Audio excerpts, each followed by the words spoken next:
Today we are going to learn about the sexual reproduction in animals. आपण लैंगिक प्रजनन प्राण्यांमध्ये जे सेक्सुअल रिप्रोडक्शन ही संकल्पना आहे त्याविषयी आपण माहिती पाहणार आहोत. सेक्सुअल रिप्रोडक्शन म्हणजे काय, मीन्स लैंगिक प्रजनन म्हणजे नेमकं काय याविषयी आपण सविस्तर माहिती पाहूया. या अगोदर असेक्सुअल रिप्रोडक्शन अलैंगिक प्रजनन हा भाग आपण याच्यामध्ये अभ्यासलाय. सेक्सुअल रिप्रोडक्शन म्हणजे लैंगिक प्रजनन म्हणजे नेमकं काय याविषयी आपण सविस्तर माहिती पाहायची, ज्यामध्ये sexual reproduction in which the two gametes are involved, they fuse together and they form the fertilization. दोन गॅमेट एकत्र येऊन फर्टिलायझेशन नावाची प्रक्रिया होते, याला सेक्सुअल रिप्रोडक्शन असं म्हणतात. Means the two gametes are there, they fuse together. दोन गॅमेट्स असतात, त्यांचं फ्युजन होतं, एक मेल गॅमेट आणि दुसरा फिमेल गॅमेट, त्या दोन्हीचं फ्युजन होऊन जी प्रक्रिया होते त्याला आपण सेक्सुअल रिप्रोडक्शन असं म्हणतो. सेक्सुअल रिप्रोडक्शन मध्ये there is no need of two gametes, दोन गॅमेट्सची गरज नसते, त्याला असेक्सुअल रिप्रोडक्शन म्हणतो. मात्र या ठिकाणी सेक्सुअल रिप्रोडक्शन मध्ये ज्या ठिकाणी गॅमेट्सची गरज असते, दोन गॅमेट्सची गरज असते, एक मेल गॅमेट आणि दुसरा फिमेल गॅमेट, असे दोन गॅमेट एकत्र येतात, त्या प्रकाराला आपण सेक्सुअल रिप्रोडक्शन असं संबोधतो. आता sexual reproduction is also called as the amphimixis. Listen, amphimixis is nothing but mixing of gametes. Amphimixis म्हणूनच ही संकल्पना त्याला संबोधली गेली आहे. दोन गॅमेट एकत्र येणे किंवा मिक्स होणे याला एम्फिमिक्सिस असं संबोधतात. हे सेक्सुअल रिप्रोडक्शनचाच उपनाव, म्हणजे it is also called the amphimixis. म्हणजे sexual reproduction it also called the amphimixis, म्हणून त्याला एम्फिमिक्सिस असं संबोधलं जातं. सेक्सुअल रिप्रोडक्शन साठी दोन गॅमेटची गरज असते, एक मेल गॅमेट आणि एक फिमेल गॅमेट.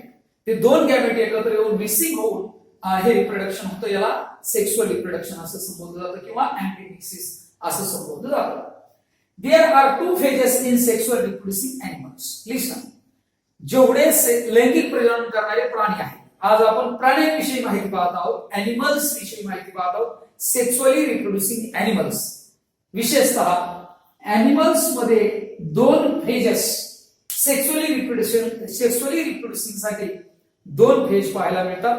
त्या दोन फेज म्हणजे नेमक्या कुठल्या फेज? आता जन्मापासून तर मृत्यूपर्यंत सर्वसाधारणरित्या म्हणजे जन्मानंतर किंवा जन्मानंतर रिप्रोडक्शन ही संकल्पना आपल्याला जर अभ्यासायची असेल तर जन्मापासून there are the two phases, juvenile phase and reproductive maturity phase. First is the juvenile phase and second is the reproductive maturity phase. So what is the meaning of juvenile phase and what is the meaning of reproductive maturity phase? You know very well. एखादं लहान मूल जन्माला आलं, ते जन्माला आलेलं बालक develop होतं, विकसित होतं, त्याची ग्रोथ होते.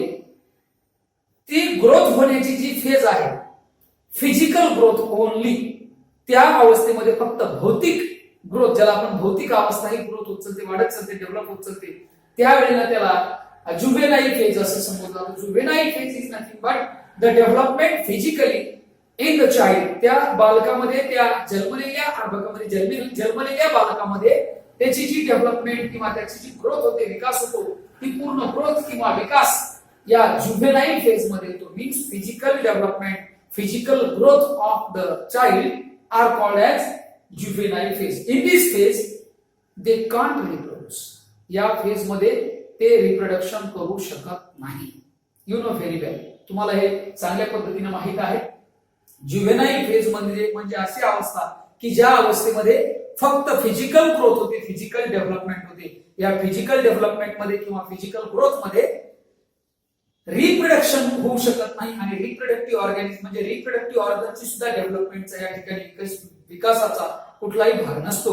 फक्त फिजिकल ग्रोथ, लहान मूल हे मोठं होण्यासाठी, फिजिकली डेव्हलप होण्यासाठी या अवस्थेमध्ये ते तयार असते, याला जुव्हेनाइल फेज म्हणतो. या जुव्हेनाइल फेज मध्ये कुठल्याही प्रकारचा एनिमल हा सर्वसाधारण रिप्रोडक्शन करू शकत नाही, because of undeveloped sexually organ or sexual organs are do not develop. ते डेव्हलप झालेले नसतात, म्हणून या फेजला जुव्हेनाइल फेज असं संबोधतात किंवा जुव्हेनाइल फेज असं म्हणतात. आता दुसरी फेज आहे reproductive maturity phase. So what is this phase? He phase म्हणजे नेमकं काय? तर रिप्रोडक्टिव्ह मॅच्युरिटी फेज, रिप्रोडक्शन साठी मॅच्युअर झालेली अवस्था, याला रिप्रोडक्टिव्ह मॅच्युरिटी फेज असं म्हणतात. आता रिप्रोडक्टिव्ह मॅच्युरिटी फेज या अवस्थेमध्ये नेमकं अॅनिमल्स, प्राणी हे या अवस्थेमध्ये कधी येतात किंवा कसे असतात? ही फेज फ्लेक्झिबल आहे प्रत्येक ऑर्गॅनिझम मध्ये किंवा वेगवेगळ्या प्रजातींमध्ये ही फेज ही फ्लेक्झिबल असते. कमी अधिक प्रमाणात हे आपल्याला पाहायला मिळते, काही लवकर तर काही उशिरा या मॅच्युरिटी रिप्रोडक्टिव्ह मॅच्युरिटी फेज मध्ये येऊ शकतात. मात्र या रिप्रोडक्टिव्ह मॅच्युरिटी फेज मध्ये तिथून पुढे म्हणजे reproductive maturity phase can perform the sex because of they have the well developed sexual organs. यांच्यामध्ये सेक्सुअल मॅच्युरिटी आलेली असते आणि सेक्सुअल मॅच्युरिटीमुळे त्यांच्यामध्ये रिप्रोडक्शन करण्याची क्षमता ही येत असते. म्हणून ह्या ज्या दोन फेज आहेत, जुवेनाईल फेज आणि रिप्रोडक्टिव्ह मॅच्युरिटी फेज, ह्या दोन वेगवेगळ्या फेज या सर्व ऑर्गॅनिझम मध्ये पाहायला मिळतात. मात्र त्यांची जी कालावधी, त्यांचा जो ड्युरेशन असतो तो ड्युरेशन वेगवेगळ्या प्रजातींमध्ये किंवा वेगवेगळ्या अॅनिमल्स मध्ये तो वेगवेगळा पाहायला मिळू शकतो. लिसन, animals show various breeding patterns. This is the main things. जेवढे काय सजीव आहेत, जेवढे काय प्राणी आहेत, त्यांच्यामध्ये ब्रीडिंग पॅटर्न ही वेगवेगळे पाहायला मिळतात. आता ब्रीडिंग पॅटर्न हे वेगवेगळे पाहायला मिळतात. ते ब्रीडिंग पॅटर्न सर्वसाधारण त्या आपल्या लक्षात येतात असे ब्रीडिंग पॅटर्न दोन आहेत. जे दोन ब्रीडिंग पॅटर्न आपल्याला पाहायला मिळतील, एक सीझनल ब्रीडर्स आणि दुसरं कंटिन्युअस ब्रीडर्स. सीझनल ब्रीडर्स मध्ये वेगवेगळे अॅनिमल्स येतात जे आपल्याला सर्वसाधारण बघता येईल. सीझनल ब्रीडर्स म्हणजे ते विशिष्ट सीझन मध्येच ब्रीडिंग करू शकतात, विशिष्ट सीझन मध्येच ते रिप्रोडक्शन करू शकतात. All the seasons do not well for this type of animals for reproduction. सर्व सजीवांमध्ये सर्वच सीझन हे रिप्रोडक्शन साठी चांगले असतात असं नाही आणि म्हणून ते विशिष्ट सीझन मध्ये रिप्रोडक्शन करू शकतात. अशा प्रकारचे काही ऑर्गॅनिझम, काही अॅनिमल्स आपल्याला पाहायला मिळतात, त्यांना सीझनल ब्रीडर्स असं संबोधता येतात. फॉर एक्झाम्पल गोट, शीप, डॉग्स अँड एक्सेट्रा. सर्वसाधारणरित्या हे जे सर्व ऑर्गॅनिझम आहेत, हे ऑर्गॅनिझम सीझनल ब्रीडर म्हणून ओळखले जातात. सीझनल ब्रीडर म्हणून ओळखले जातात. या सीझनल ब्रीडिंग मध्ये particular period or particular season is necessary for the reproduction of this type of animals. या प्रकारच्या प्राण्यांमध्ये किंवा या प्रकारच्या अॅनिमल्स मध्ये रिप्रोडक्शन साठी विशिष्ट सीझन आवश्यक असतो. You know very well goat, sheep. I think you do not clear cut observation about this too, but dog is a clear cut observation at the seasonal reproduction or seasonal breeding animal. या डॉगच्या बाबतीत जर आपण विचार केला तर हा seasonal breeding animal म्हणून आपलं चांगलं ऑब्झर्वेशन या डॉगच्या बाबतीमध्ये पाहायला मिळेल. आपल्या इकडं सर्वसाधारण विशिष्ट प्रकारचा सीझन असतो, ज्या सीझन मध्ये कुत्र्यांचं प्रजनन जे आपण सेक्सुअल रिप्रोडक्शन मध्ये हे सीझनल रिप्रोडक्शन म्हणून ओळखलं जातं, ज्याला सीझनल ब्रीडर्स म्हणून डॉग्स आणि गोट, शीप हे सुद्धा या सीझनल ब्रीडिंग मध्येच येतात. मात्र continuous breeders, these another phase or the another pattern of reproduction, हा दुसरा एक पॅटर्न आहे रिप्रोडक्शनचा. त्या दुसऱ्या रिप्रोडक्शनच्या पॅटर्न मध्ये कंटिन्युअस ब्रीडर्स, याच्यामध्ये humans means man, human being particularly and apes and etcetera, या पद्धतीचे जे काय ऑर्गॅनिझम आहेत, मानव आहे, अपे आहे, हे कंटिन्युअस ब्रीडर्स आहेत. कुठल्याही सीझन मध्ये, कुठल्याही परिस्थितीमध्ये किंवा कुठल्याही सीझन मध्ये ह्युमन बीइंग किंवा apes can reproduce or can the breed. ते ब्रीडिंग करू शकतात किंवा रिप्रोडक्शन करू शकतात कुठल्याही सीझन मध्ये, त्यांच्यामध्ये रिप्रोडक्शन आपल्याला पाहायला मिळतं. ह्युमन बीइंग अँड अपेज या झाल्या दोन पॅटर्न रिप्रोडक्शनचे, दोन pattern. Animals shows the various breeding patterns, त्यांच्यामध्ये वेगवेगळ्या प्रकारचे ब्रीडिंग पॅटर्न अॅनिमल्स मध्ये, प्राण्यांमध्ये पाहायला मिळतात. पहिलं सीझनल ब्रीडर्स आणि दुसरं कंटिन्युअस ब्रीडर्स, हे दोन्ही आपण या ठिकाणी बघितले. आता ह्युमन रिप्रोडक्शन, मेन आणि महत्वाचा मुद्दा आपल्या ज्या टॉपिक मध्ये दिलेला आहे, या महत्वाच्या मुद्द्याला आपण सुरुवात करूया. ह्युमन रिप्रोडक्शन, मानवी प्रजनन. आता हे मानवी प्रजनन या विषयी सविस्तर माहिती बघण्यासाठी ह्युमन रिप्रोडक्शन म्हणजे मानवी प्रजनन म्हणजे नेमकं काय, In this process, the so many events are involved, or so many events are participate in this process. या प्रोसेस मध्ये अनेक इव्हेंट सहभागी झालेले असतात किंवा अनेक इव्हेंट मिळून ह्युमन रिप्रोडक्शन नावाची संकल्पना ही पूर्णपणे क्लिअर कट किंवा क्लिअर होते, ज्यामध्ये the human reproduction start from the gametogenesis, म्हणजे मानवी रिप्रोडक्शन, ज्याला मानवी प्रजनन असं संबोधतो, याची सुरुवात गॅमेटोजेनेसिस नावाच्या प्रोसेसने सुरू होते. म्हणजे गॅमेट तयार व्हायला सुरुवात होते, तिथून पुढे रिप्रोडक्शनला म्हणजे सुरुवात होते. गॅमेटोजेनेसिस म्हणजे काय हे सुद्धा आपल्याला याच्यामध्ये अभ्यासायचंय या टॉपिक मध्ये पूर्णपणे, परंतु हा एक इव्हेंट आहे. गॅमेटोजेनेसिस हा ह्युमन रिप्रोडक्शनचा एक इव्हेंट आहे. Insemination introductions the semen or release the semen are called as the insemination. These processes are also the one part of human reproduction. Another, the internal fertilization. This internal fertilization is the big important. Listen to me. Internal, this word, and fertilization, this word. हे दोन शब्द जर आपण बघितले, internal fertilization म्हणजे जर आपण या एका म्हणजे या दोन शब्दाला एकत्रितरित्या लक्षात घेतलं तर एक्सटर्नल फर्टिलायझेशन सुद्धा असू शकतं, कारण नुसतं फर्टिलायझेशन असा शब्द आलेला नाही. इथं शब्द कुठला आला? Internal fertilization. मग आता इंटरनल फर्टिलायझेशन म्हणजे आंतरिक फलन. फलन नावाची क्रिया ही शरीराच्या आत होणे. इंटरनल फर्टिलायझेशन याला आंतरिक फलन असं संबोधलं जातं. म्हणजे याचा अर्थ याच्यामध्ये दुसरं एक फलनची प्रक्रिया असली पाहिजे जी एक्सटर्नल आहे, जी बाह्य आहे, असू शकते, आहेच. मग इंटरनल फर्टिलायझेशन आणि एक्सटर्नल फर्टिलायझेशन या दोन्हीमध्ये काय फरक? तर याच्यामध्ये फरक आहे. 11वीच्या पुस्तकामध्ये आपण अभ्यासलेले आहे internal fertilization and external fertilization. Internal fertilization म्हणजे the fertilization are occurred inside the body of female are called internal fertilization, and external fertilization, the fertilization occur outside the body of organism, are called the external fertilization. External fertilization आणि internal fertilization, external म्हणजे शरीराच्या बाहेर फलन होणे आणि internal fertilization म्हणजे शरीराच्या आत फलन होणे. तसं फिमेलच्या शरीरामध्ये या प्रकारची फलन नावाची प्रक्रिया होती, ज्याला फर्टिलायझेशन संबोधलं जातं, म्हणून त्याला इंटरनल फर्टिलायझेशन असं संबोधतात. हा सुद्धा एक इव्हेंट आहे ह्युमन रिप्रोडक्शनचा. ह्युमन रिप्रोडक्शनचा हा सुद्धा एक इव्हेंट म्हणजे गॅमेटोजेनेसिस, इन्सेमिनेशन, इंटरनल फर्टिलायझेशन हा तिसरा इव्हेंट. चौथा इव्हेंट झायगोट फॉर्मेशन. फर्टिलायझेशन झाल्याच्या नंतर झायगोटची निर्मिती होते.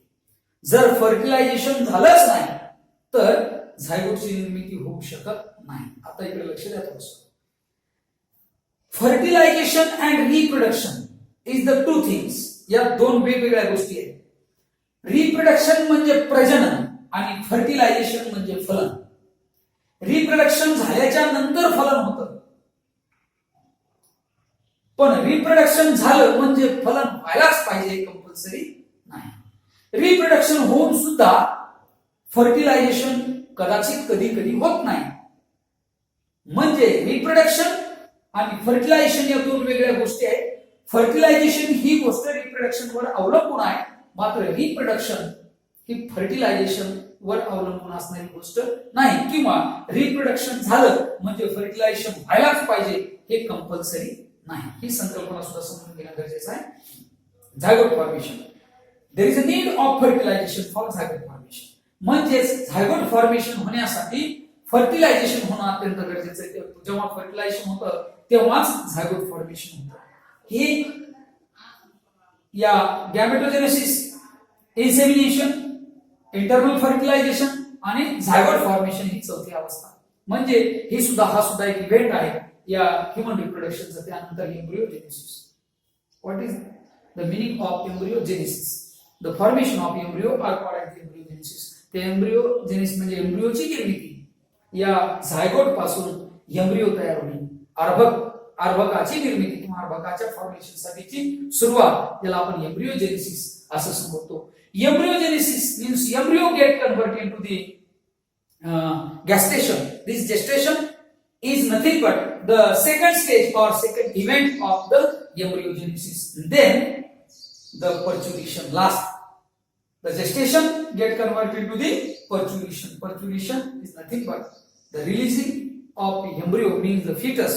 अर्भक हे जेव्हा रिलीज होतं त्याचा जन्म व्हायची वेळ येते त्याला पर्च्युलेशन म्हणजे जन्म होणे. या प्रकारचं पर्च्युलेशन नावाची एक प्रोसेस ही ह्युमन रिप्रोडक्शन मध्येच सर्वसाधारण आपल्याला अभ्यासाला मिळेल. म्हणजे हे सर्व इव्हेंट हे रिप्रोडक्शनचे इव्हेंट आहेत. त्याच्यामध्ये gametogenesis, insemination, internal fertilization, zygote formation, embryogenesis, gestation and the perturbation, all of these events of the human reproduction means sexual reproduction in human मध्ये sexual reproduction असतं आणि या सर्व इव्हेंटच्या माध्यमातून हे sexual reproduction पूर्णपणे परफॉर्म होतं. Listen, in all this process there is a need of secondary sexual characters, or they are also called secondary sexual characters. यालाच दुसरं नाव सेक्सुअल डायमॉर्फिक कॅरेक्टर्स असं सुद्धा म्हटलं जातं. सेक्सुअल डायमॉर्फिक कॅरेक्टर्स और सेकंडरी सेक्सुअल कॅरेक्टर्स म्हणजे नेमकं काय, अत्यंत महत्वाचा विषय आहे. ह्युमन रिप्रोडक्शन साठी सेकंडरी सेक्सुअल कॅरेक्टर्स अत्यंत अनन्यसाधारण महत्व सेकंडरी सेक्सुअल कॅरेक्टर्सला असतं. आता हे नेमकं काय सेकंडरी सेक्सुअल कॅरेक्टर्स म्हणजे काय, you are also studied in 10th class. हे 10वी मध्ये तुम्ही अभ्यास केलेला आहे, मात्र पूर्णपणे क्लिअर कट त्याची इन्फॉर्मेशन दिलेली नसेल कदाचित. सेकंडरी सेक्सुअल कॅरेक्टर्स किंवा सेक्सुअल डायमॉर्फिक कॅरेक्टर्स म्हणजे नेमकं काय, तर या ठिकाणी in males and in females, female मध्ये कॅरेक्टर वेगळे सेकंडरी सेक्सुअल कॅरेक्टरचे आणि फिमेल मध्ये सेकंडरी सेक्सुअलचे कॅरेक्टर वेगळे. आता मेल मध्ये जे सेकंडरी सेक्सुअल कॅरेक्टर्स आहेत हे नेमके कुठले कुठले आहेत. Secondary sexual characters in the male मध्ये हे सेकंडरी सेक्सुअल कॅरेक्टर्स नेमके कुठले कुठले आहेत. हे secondary sexual characters is nothing but the development of organs and the performing function. They indicate some symbolization at the time of puberty. They are called the secondary sexual characters. Listen, वयात येणे ज्याला आपण म्हणतो, या प्रक्रियेमध्ये secondary sexual characters जे लैंगिक अवयव असतात ते लैंगिक अवयव डेव्हलप झालेले असतात, विकसित झालेले असतात आणि ते विकसित होणारे डेव्हलप होणारे अवयव ज्या वयामध्ये त्या प्युबर्टीमध्ये ते डेव्हलप होत असतात आणि ते सेकंडरी सेक्सुअल कॅरेक्टर डेव्हलप झाल्याच्या नंतरच सर्वसाधारण रिप्रोडक्शन नावाची संकल्पना ही पूर्णपणे आपल्याला परफॉर्म होताना पाहायला मिळते. म्हणजे secondary sexual characters is the different in male and female. हे मेल आणि फिमेल मध्ये हे सेकंडरी सेक्सुअल कॅरेक्टर्स हे वेगवेगळे आपल्याला पाहायला मिळतात. लिसन, इन द मेल्स, इथं मेल मध्ये सेकंडरी सेक्सुअल कॅरेक्टर्स दिलेस. या मेल मध्ये असणाऱ्या सेकंडरी सेक्सुअल कॅरेक्टर पैकी दी बियर, मुस्टॅच, बियर मस्टॅच म्हणजे दाढी मिशी कुणामध्ये, males. This is the development, this is indicate the development of sexual characters. म्हणजे दाढी मिशी आहे जेव्हा development of secondary sexual characters म्हणजे डेव्हलपमेंट ऑफ दीज पीपल म्हणण्यापेक्षा आपण त्याला काय म्हणू, ज्याला आपण adolescence. The adolescent get convert into the mature human being. तो adolescent mature human being मध्ये रूपांतरित होत असतो, म्हणजे प्रौढ व्यक्तीमध्ये त्याचं रूपांतरण होत असतं. त्यावेळेला the beards and mustaches are formed, ज्याला दाढी मिशी असं संबोधतो.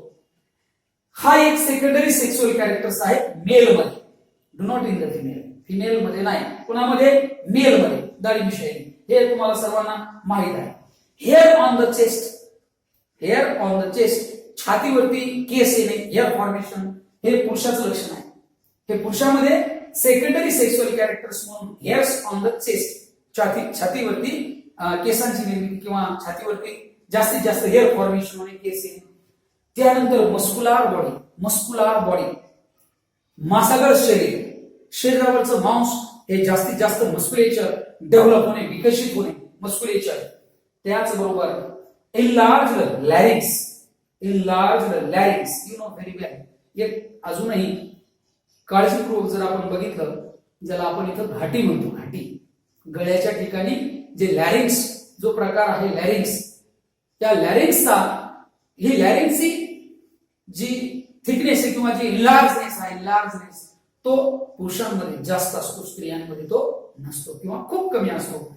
हा enlarge larynx it is the secondary sexual characters of only the mails.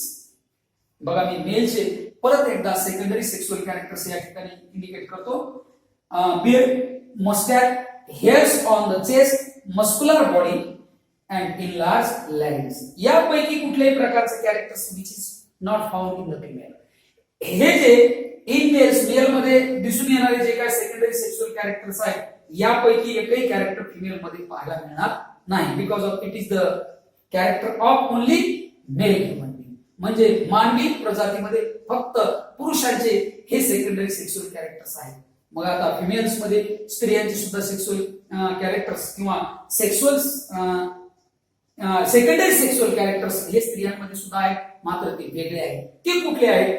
In the females there is a development और डेव्हलप्ड ब्रेस्ट, त्याचबरोबर broader pelvis and high pitch eyes.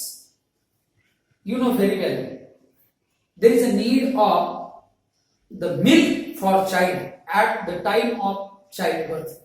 जेव्हा बालकाचा जन्म होतो त्यावेळेला त्या बालकाला दुधाची आवश्यकता असते. ते दूध मातेकडून पुरवलं जातं, म्हणजे मातेकडून त्या दुधाची निर्मिती होऊन त्या मातेच्या त्या बालकाला ते दूध पुरवलं जातं. For that purpose there is the development of developed breast. या ब्रेस्टचा विकास होणे किंवा डेव्हलपमेंट होणे या ठिकाणी गरजेचं. This is the secondary sexual characters. हे सेकंडरी सेक्शुअल कॅरेक्टर्स फिमेल मध्ये पाहायला मिळतं. त्यानंतर broader pelvis. Pelvis is nothing but there is the two girdles present in the human being. Generally, here the hand joins with this body. म्हणजे हात ज्या ठिकाणी joint होतात कुठं? आपल्या शरीराला. हे आपण 11वीच्या स्केलेटन मध्ये अभ्यास केले. In the 11th standard in skeleton topic already we have studied this type, the pelvis and pectoral. हात ज्या ठिकाणी जोडले जातात त्याला पेक्टोरल गर्डल म्हणतात, तर पाय ज्या ठिकाणी ज्या गर्डलला जोडले जातात त्याला पेल्विस गर्डल म्हणतात. या ठिकाणी ब्रॉडर पेल्विस. फिमेल मध्ये पेल्विस गर्डल हे ब्रॉड होणे म्हणजे पाय ज्या ठिकाणी ज्या गर्डलला जोडले जातात, म्हणजे कमरेचा भाग ज्याला आपण म्हणतो या कमरेच्या गर्डलचा भाग. हा गर्डलचा भाग फिमेल मध्ये थोडासा ब्रॉड असतो. तुलनात्मक शारीरिक दृष्टिकोनातून जर विचार केला तर शारीरिक त्या थिकनेसच्या बाबतीत हा ब्रॉड पेल्विस हा थोडासा ब्रॉड असतो. This is one secondary sexual characters in the female. And last secondary sexual characters in the female there is the high pitched voice. High pitched voice म्हणजे मानवासारखा स्त्रियांचा आवाज असा मोठा नसतो. मोठा म्हणण्यापेक्षा तो घोगरा आपण म्हणतो तसा घोगरा आवाज नसतो. स्त्रियांमध्ये बारीक आवाज असतो, त्याला हाय पिच्ड व्हॉइस असं संबोधलं जातं. हा हाय पिच्ड व्हॉइस हे सुद्धा एक सेकंडरी सेक्शुअल कॅरेक्टर्स आहे. कोणाचं? तर फिमेल्स मध्ये all these secondary sexual characters indicate the maturity. हे मॅच्युरिटी इंडिकेट करतात आणि after maturity the reproduction are occurred. Before maturity reproduction can not occur. म्हणजे मॅच्युरिटीच्या अगोदर रिप्रोडक्शन होत नाही, मात्र मॅच्युरिटी नंतर रिप्रोडक्शन होतं. आणि त्या मॅच्युरिटीचे जे सिम्बॉलायझेशन आहे त्याला सेकंडरी सेक्शुअल कॅरेक्टर्स असं म्हणतात. हे सेकंडरी सेक्शुअल कॅरेक्टर्स मेल मध्ये आणि फिमेल मध्ये हे वेगवेगळे पाहायला मिळतात. आणि हे सर्व basic for the human reproduction.